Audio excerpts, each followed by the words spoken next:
We're always going to have new technologies. We're going to figure out ways to capitalize on AI. We're going to do all those things. But that doesn't negate the fact that you still have to master and be really good at the fundamentals, right? If you write software and you do a crappy job at writing the software and it doesn't work, like it doesn't matter that you shipped the code faster and got it to market faster. It's not going to work. And then you're going to have to spend a ton of time getting back to it. And it's the same problem with security, right? Real quick before we get into the interview.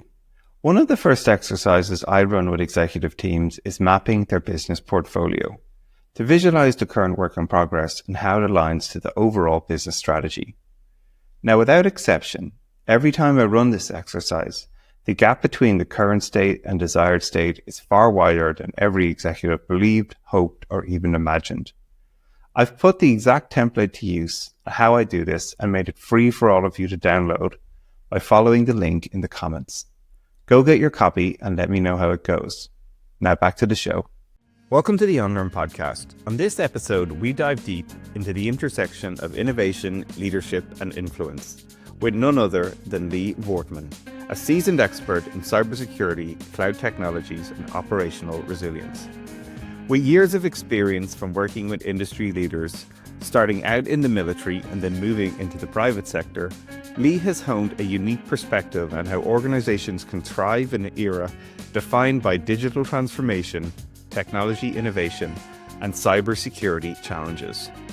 Lee shares his journey and insights and strategies for navigating complex organizations while staying ahead of the rapidly evolving landscape.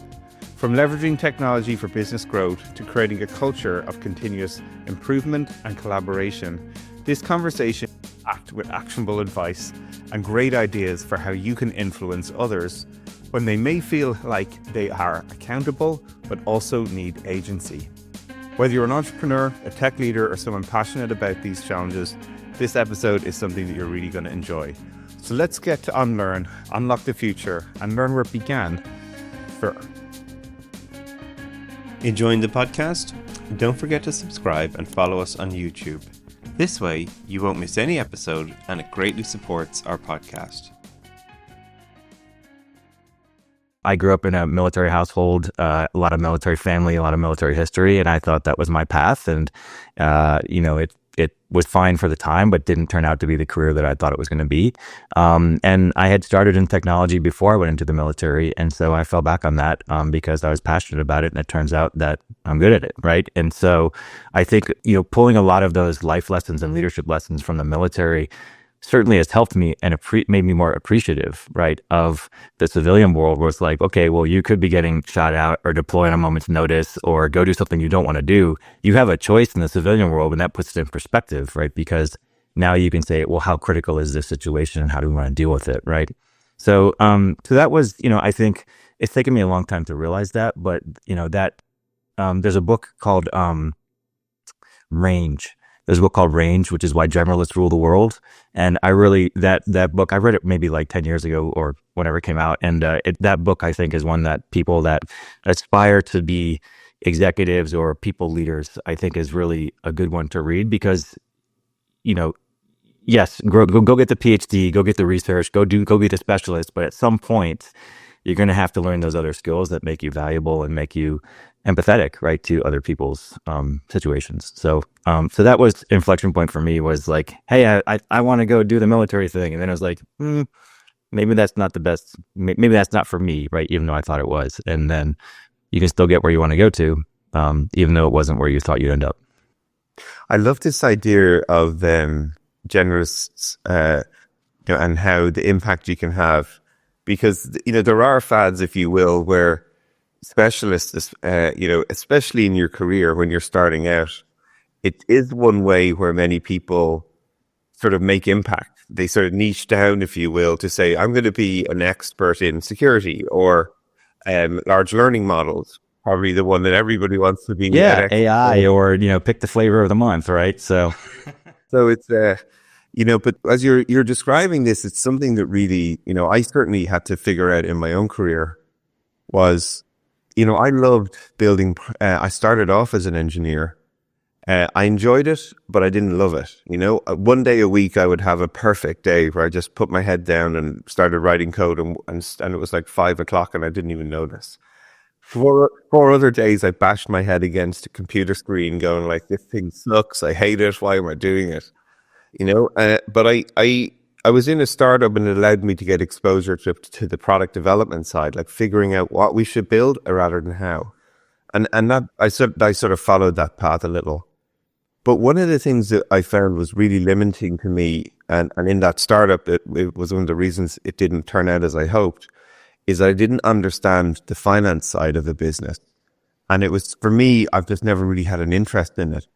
But as you talk about this idea of range, this is very interesting to me, is at the time I didn't understand that I needed to learn some of these, as you say, broader skills about how a business operates to be successful in the long term.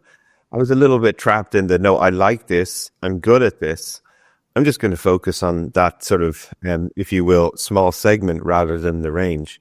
So as you've grown more and more in your career, and security is one of these areas that is, I just think it's as innovative as any space. And you have, nefarious characters, like it's one of the most innovative battles, if you will, between, good and evil, if you will, on the internet. And I imagine there's a range of things. Again, you've got to start to understand if you're going to lead teams that are doing cyber, that are doing basic infrastructure security. There are so many facets to it. So how has that thinking helped you then, that as you've moved up to become like a leader now in one of the sort of global organizations out there?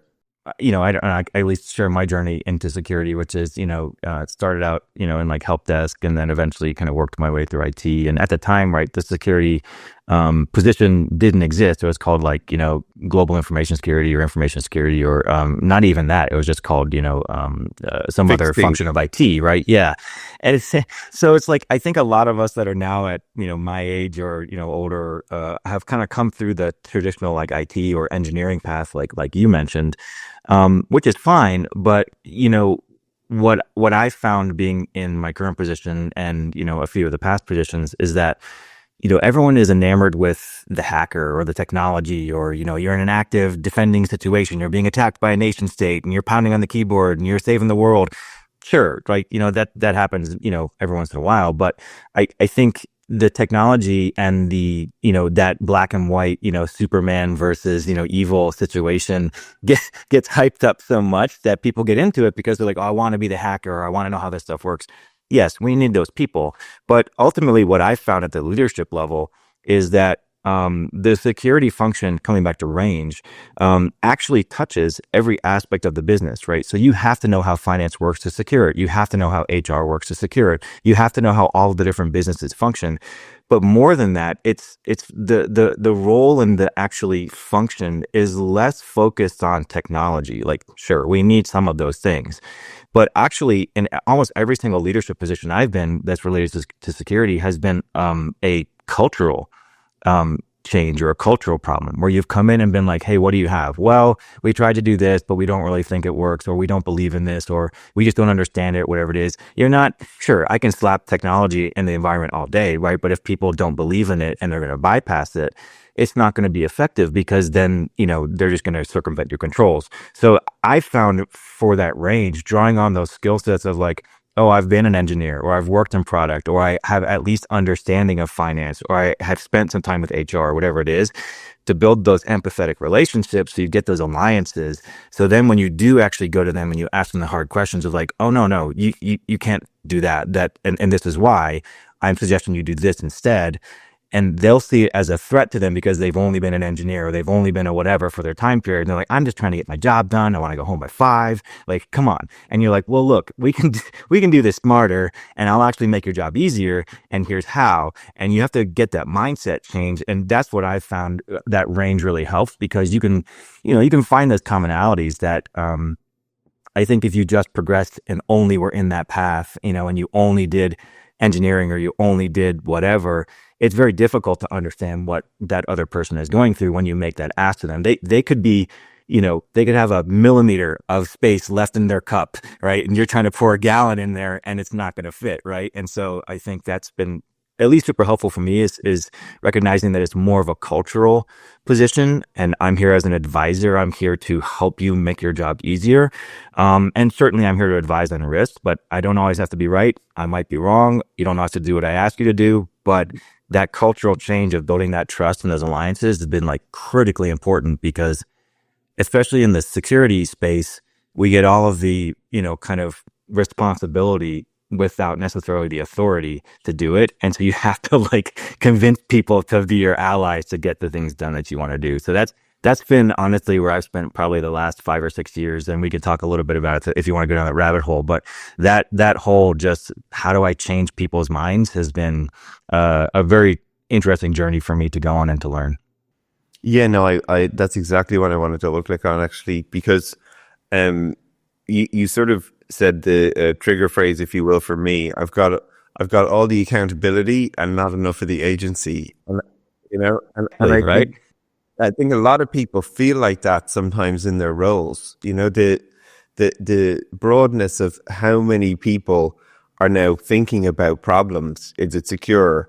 Is the code written well? Is it testable? Is it deployable? Have we got customer feedback built into it, right? You've got all these, sometimes I have this vision of especially when I was an engineer and I'm trying to write a line of code and there's like 8 people standing around me going, is there a test there? How do I know it's there? So I think as the complexity literally of these systems that we're building just continues to expand, there are more considerations that you have to have for that software, right? And as you say, there's a lot of people with accountabilities that are impacted by most ISVs or individual contributors' work. So tell us a little bit about some of the things you've had to learn and both unlearn. Being in one of these people who has very significant accountabilities, and then trying to work that agency with people to sort of go, all right, well, how do we make sure they're at least considering the security options here as you sort of go on working on these massive projects? Yeah.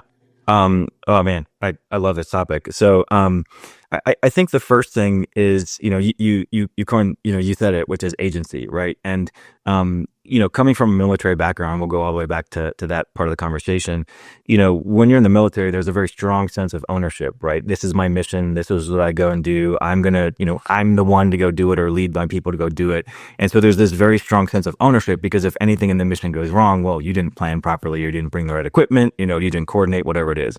And bringing, a lot of the veterans and ex-military people that I talk to that come into the civilian world have that very strong sense of ownership. But what's difficult in the civilian world is that, like, especially in the security role, is that I actually don't own any of the things that I might be responsible for. And to give you a perspective is, if you write the code and you deploy the code and that code is vulnerable, I'm going to get called for it, but you own the code, right? So it's a very interesting role where you have to figure out how to navigate these risks that you're ultimately responsible for, even though you don't own the things that have the risks.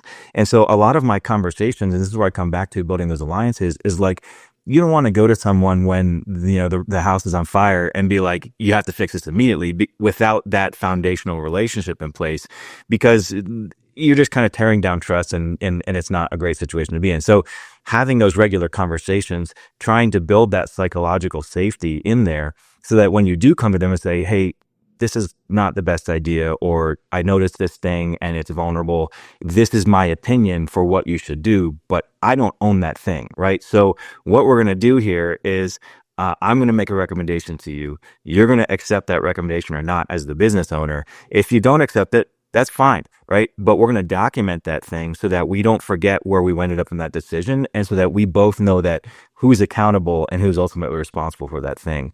And there's a lot of techniques that I've used over the past. We can talk into some of my favorites, but that is a very difficult thing, because people can get very defensive, right? When you're like, this thing, hey, your baby's ugly type thing. It's like, hey, you thought it was amazing. And in reality, I'm pointing out all of the flaws in it. And that can get very taxing on people over time. And so you have to be able to go to them and explain and say, look, I get it. Like you wrote what you thought was the best piece of code, but you used this open source library that is fundamentally flawed, right? And so now we have an issue as a company because our customers are using this thing and it's leaking data, whatever it's going to be. And so we have to figure out how to fix this thing. They're going to get super defensive because they're like, well, I did the best I could. Yeah, okay, cool. Like, well, we're not attacking you. We're saying we have to protect the company. How do we get past their personal lens and their personal feelings to actually get to what's best for the company? That's very difficult for people to separate. And that's where I think having that more empathetic and range approach, right, can help to, let them feel like they're safe and that you're not attacking them, but get to that criticality of the problem and solve it. So I'll pause there because there's a lot to unpack.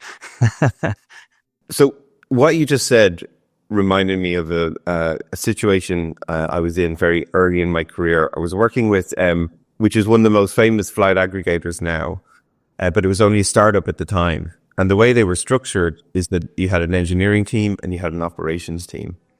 And what was the head of engineering and the head of ops, were in this very tumultuous relationship because they were in this fight. We were a startup, and the engineers were building stuff and shipping it, and the ops people were running it, and then something would break, and then the ops people would be going back to the engineering group going, "Hey, we were just running your application, and it doesn't work, and here's why." And like, it's this adversarial sort of was starting to happen. And what was even more sort of odd about it as well is the engineers were in like one building, and then the operations team were like, this is like the good old days. Like, this is like type stuff,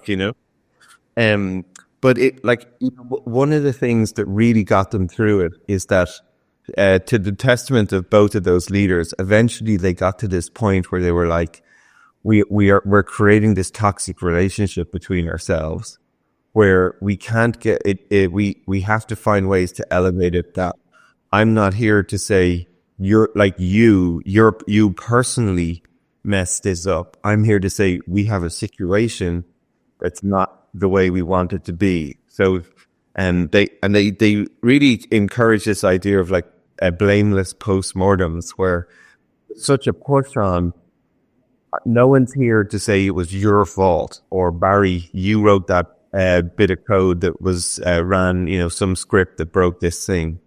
It was always a real culture of, right, let's figure out what the problem is. Let's attack the problem, not the person. And it was a huge breakthrough in how that team eventually got to much more higher levels of performance and better collaboration. So when you were talking a little bit about that scenario, it just jumped out to me.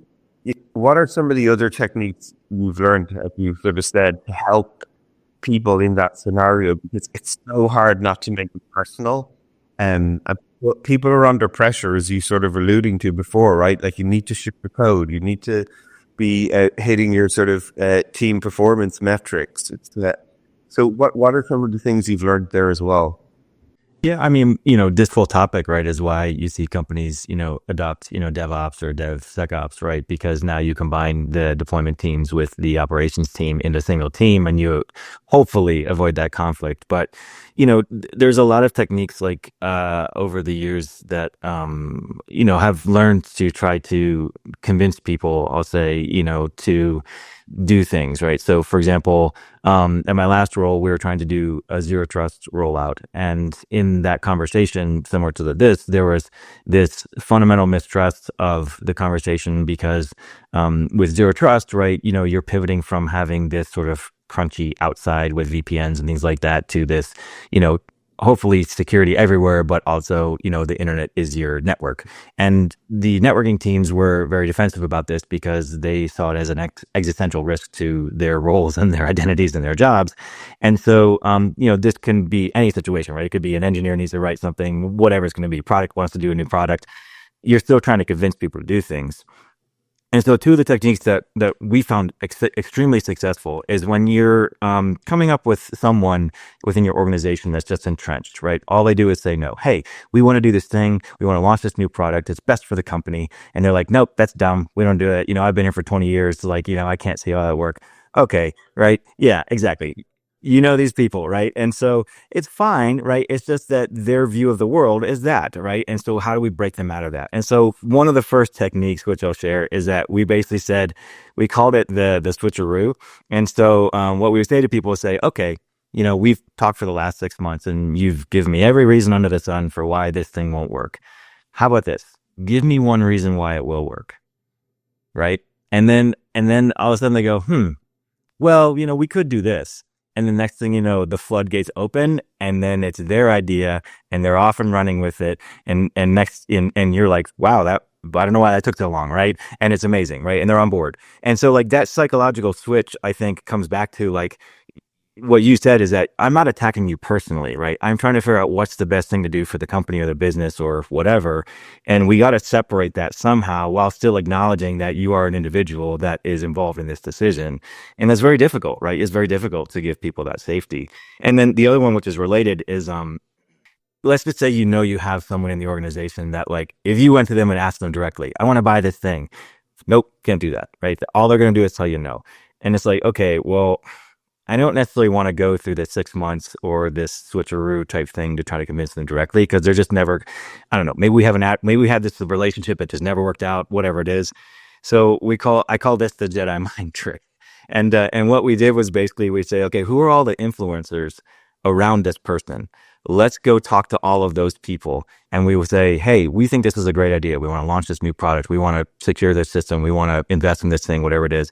We would talk to every single person around them, but not them. And then basically once everyone around them was on board, right, we would then have the conversation with them, be like, just one-on-one, no agenda, just a catch up, talking about something else. And inevitably, you knew this worked inevitably when you would get on the call with them and they would say, hey, have you heard about this idea to launch this new product? And I think it's great. What do you think about that? And you're like, yeah, if you think it's great, why not? And it's your idea, right? But that you would, I liken this to like your spouse or your partner coming to you and saying, hey, we should go try this new restaurant. And you're like, nah, I don't like Thai food or whatever it is. But if your best friend comes up to you and they're like, we should go to this restaurant, you're like, yeah, of course, right? It's just the way it's delivered, right? Just never will resonate with you. And so by breaking through that, you can do it. And anyway, I highlight these situations because, you have to figure out a way to get ultimately to the goal, but bring them along with you, right? Because just bulldozing through them isn't going to be successful. And so those psychological safety techniques I've found to be exceptionally useful for identifying that maybe they're the ones that own the problem, but also we collectively as a business and a team need to come together and get this thing done to be successful. Yeah, no, they're great. It was funny. The show that we did last week was with a great lady. Her name was Emily Ross, and she's the head of branding for X or Twitter. And she's just written a book with Alistair Crowell, who wrote Lean Analytics, called Just Evil Enough. And it's all about subversive techniques about how to gain traction with users. Yeah. Right? First of all, I love the title of the book, being Just Evil Enough, because as you say, no one is really trying to hurt anyone, but you're trying to move towards these goals, right? And it's influencing. And as you say, these techniques of helping people actually, agency is another word that comes to mind as well. They feel like they have agency.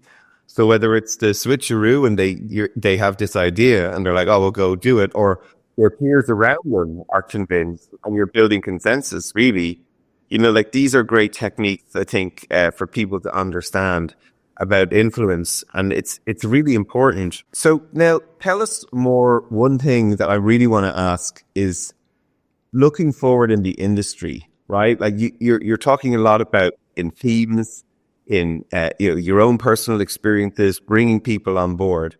You're looking at strategic security initiatives across the board, right? So you're seeing a lot of very broad range of ideas. So what is something that you are seeing that you think the industry needs to unlearn at this moment in time about security? What are some of the new patterns that are starting to emerge that are sort of jumping out at you? Yeah, man, how much time do we have? But no, I would say the one thing is I think that the security industry in particular seems to get very excited about new technologies and new initiatives.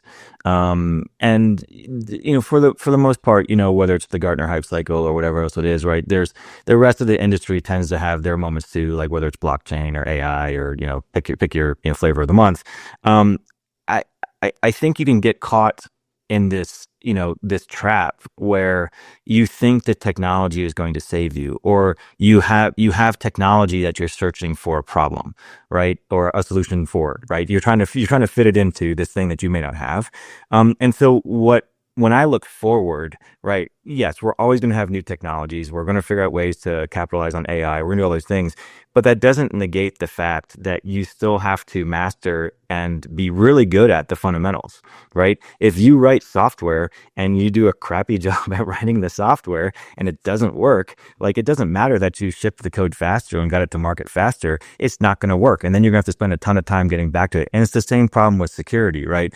There's a book by, I don't know if anyone else has mentioned it, but there's a book by Nicole Forsgren called Accelerate, and it talks about how development teams can move faster actually by incorporating things like security and other things into their normal roles. And yes, you're an engineer, but your actual sphere of what you're supposed to do covers all of these other aspects. And the sooner you acknowledge that and include them, the faster you will go. Because now, in the software development example, if you write and ship code, and then I have to come to you and say, that's great. I'm glad we're making more money with customers, but it's also got 100 flaws in it. We now need to take that code, take it down, go back, fix it, and then re-release it. That takes 10 times longer than if you just fixed it when you wrote the code, right? So what I'm seeing in the industry trend is like, yes, embrace and adopt new technology. We absolutely should do that, right? Because it makes us better, more efficient, optimization, whatever it is, but not at the expense of the fundamentals, right? You still need to know what you have. You still need to know where it is. You still need to know who owns it.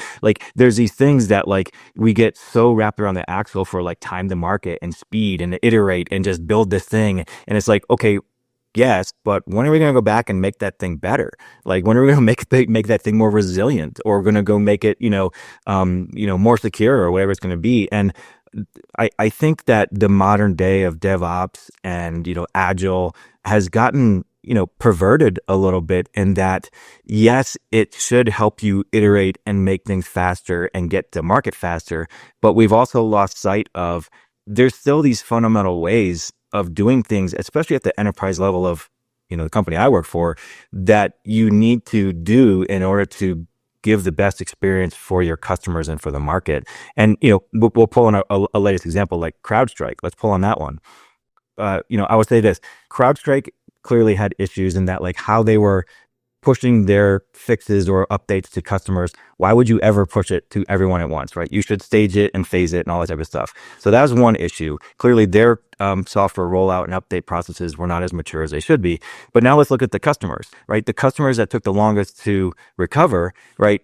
Are you testing your BCP-DR? Are you testing your recovery plans? You can't just rely on the cloud and the availability zone in the cloud to be like, well, I'm good. The cloud never goes down. Like, come on, like that's not true, right? And so the fundamentals are really, I think, what comes back to making sure your company and your business is resilient, because that's what your investors want, right? And that's what your customers want. And I think that gets lost a little bit as we look forward to new technologies that, hey, I still need to do, yes, look at the shiny thing, but you still need to do this other stuff that is really, really critical, but not as sexy. And that's what I would say is my cynicism, I think, is building as I get older.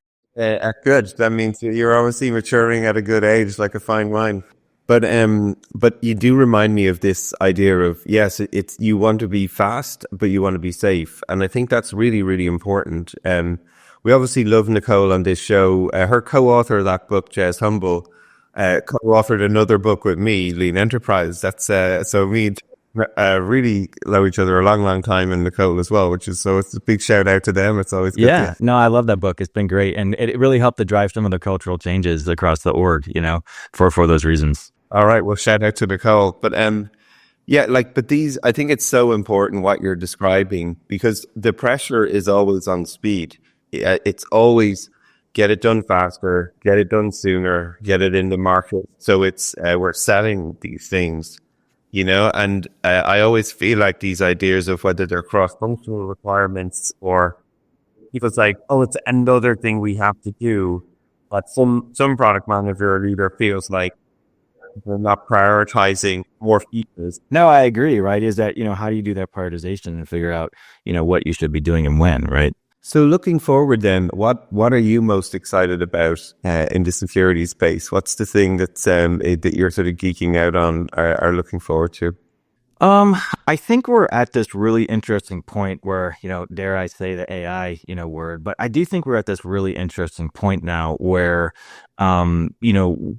we're entering this brave new world, right? Where it's like, we can record this podcast and put this podcast out on the internet and someone can steal our voices and then, impersonate us. And it's like the type of threats now are just like so science fiction that to me, it's just, this is why we have jobs and this is why we will always have jobs, is because you still need people to be able to figure out how to counter those threats. And, okay, maybe we'll get into the Skynet situation at some point, but we're not there yet. And, I think that I love when new technology comes out because it allows us to put our, the security people put their hats on and be like, okay, like this is cool, but how can we use this safely? Like AI is a great example. Like, sure, we should use this model, but did you know that this model is inherently biased because it hates, whatever, this entire population of people from this, whatever country? Oh, I didn't know that. Yeah, that's probably not the best thing to use for, our company's business model. Let's figure out how we can do this safer or, more, less private, more privacy centric or less data leakage or whatever it's going to be. So, I'm very encouraged by what I'm seeing. I think we're on this inflection point for technology where a lot of the maybe menial or mundane tasks that you have to do in the security space. Like I have to look at, thousands of logs in a day and that burns out my eyeballs. And I have to try to figure out how to correlate these events and do these massive investigations. I mean, eventually you're going to have what I would hope a lot of those things automatically happen. And then now it's the humans like just taking it and saying, okay, well, how did this sequence of events happen? And how do we go and counter that and fix the hole so that it doesn't happen again? But that kind of middle piece, I think we're really on the inflection point of something where a lot of that very, very difficult problem set of honestly where a lot of the burnout in the industry comes from is the operations space. And we'll hopefully be, ameliorated to a way where people aren't, sacrificing their home life for their sanity to try to figure out how to solve an incident, right? And that would be great because that's what technology is there for. So I love new tech, but I'm also a little bit cynical about it. But I think that's going to be a great inflection point for our industry. Yeah, well, as a engineer from many years ago, the joy of having a robot go through all those logs and like look for the anomalies, that already is worth its weight in gold for me. Listen, Lee, it's been amazing to have you on the show. Thanks for sharing, your experiences. It's an amazing sort of journey you've been on and continue to be on. And yeah, thanks for sharing with us. It's great to have all these stories and have a chat. Yeah, my pleasure. And, thanks for listening. Thanks so much for listening. If you found this episode useful, make sure you subscribe on Apple Podcasts, Spotify, or your favorite podcast app. Please consider leaving a rating or a review as it helps others find our podcast. For more episode and details about the show, visit barryoreilly.com and we'll see you on the next episode.